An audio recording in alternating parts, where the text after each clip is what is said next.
Hi, I'm Joe Finsternis, and tonight I'm going to be talking to you about a movie called Trilogy of Terror.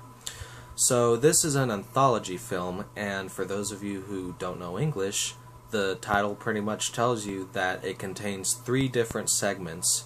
And Karen Black is the star of this movie. She plays in all 3 of the shorts, and I mostly know her from House of a Thousand Corpses.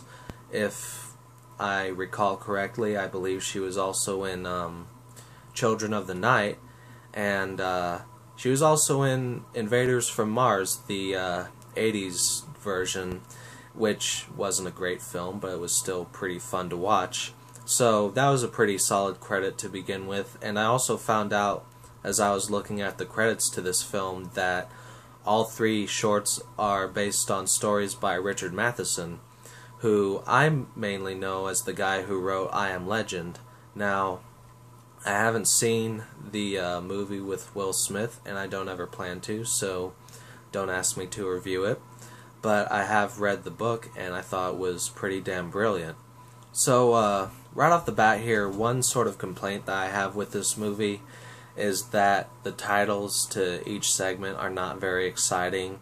They just name them after the characters that Karen Black plays, and they aren't even being true to the source material in that respect, because the original title to the 3rd one was Prey, which sounded pretty menacing, and they changed it to Amelia. How exciting does that sound for a horror segment? So anyway, the first short is called Julie, and in this one the main character is a college student named Chad who kind of grows a fondness for his teacher Julie, and he ends up taking her out on a date and does something pretty messed up to her that ruins her life. Now, this short was a little bit dull, to tell the truth. It slowed down in a lot of spots, and there wasn't a whole lot of tension. And even though what Chad does to his teacher is pretty damn creepy, and I felt sorry for Julie, it just wasn't quite awful enough to gain an overwhelming emotional response out of me. It was kind of silly, to tell the truth. Also, there's a big twist at the end of this one, which would have been more interesting if there was more build-up to it. Like, it just happens very suddenly, and it's kind of confusing, and in the end it just doesn't make for a very memorable short. So Trilogy of Terror was not off to a great start. The middle segment is called Millicent and Therese. The main character in this one is Millicent, who has an overwhelming hatred for her sister Therese. She talks about all these horrible things that she's done. She even says that she's in league with Satan. And Millicent was yet another character that I felt sorry for. I mean, either way, whether she was right about her sister or if she was completely out of her mind, she is kind of a sympathetic character.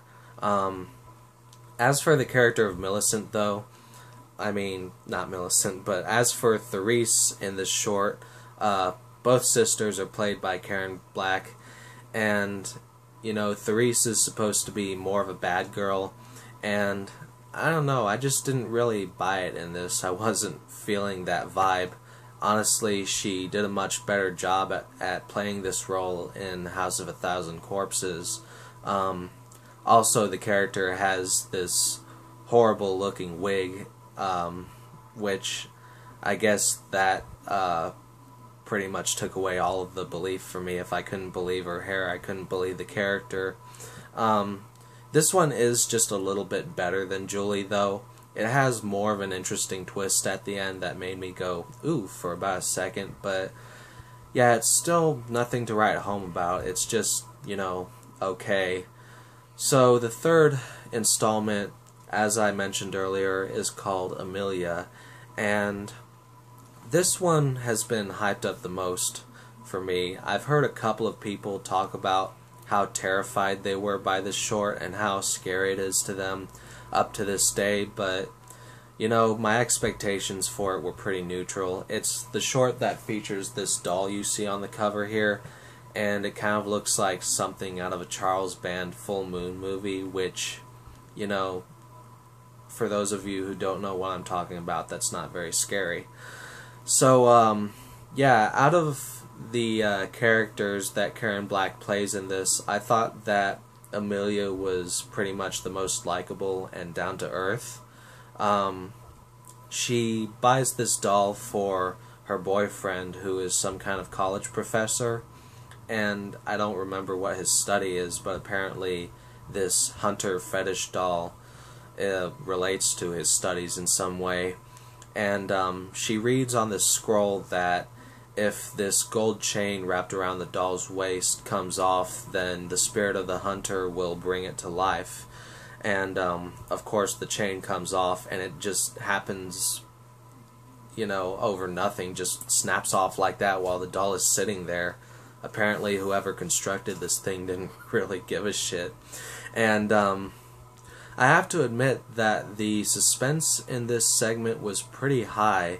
You know, after the doll disappears from Amelia's sight and she goes looking for it, the tension grows quite a bit, and I think that this is really helped by the fact that you're only following one character throughout the segment. In the first two, you know, there was so much going on and just so little time for them to build things up that they didn't really amount to anything special.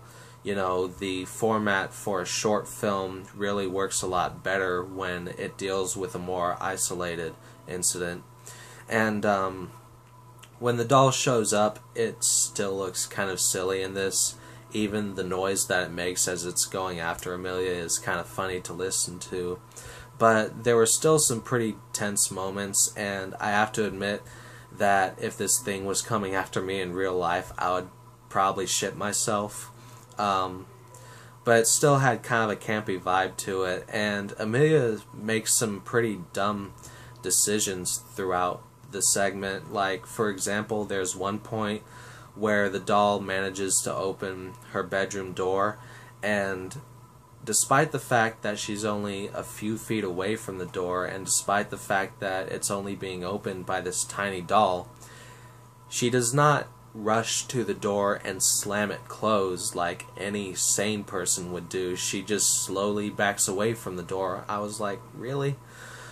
But I don't know. I thought that overall it was pretty damn entertaining to watch, and it kind of works as a guilty pleasure for me. You know, despite the uneven balance between campiness and suspense, it's pretty enjoyable. And you know, I didn't pay a whole lot of money for this DVD. I got it used at half-price books, so it didn't exactly break my bank, and for the third short alone, I thought I got my money's worth. So in the end, I can't exactly give this a very enthusiastic recommendation, just because the first two segments were so weak, but if it sounds interesting enough to you, I would say at the very most, buy it used like I did, get it for $4 or less. Or if you don't even have that kind of money to waste on this movie, then give it a rental. Anyway, that's all I've got to say about Trilogy of Terror. I hope you all have a good one.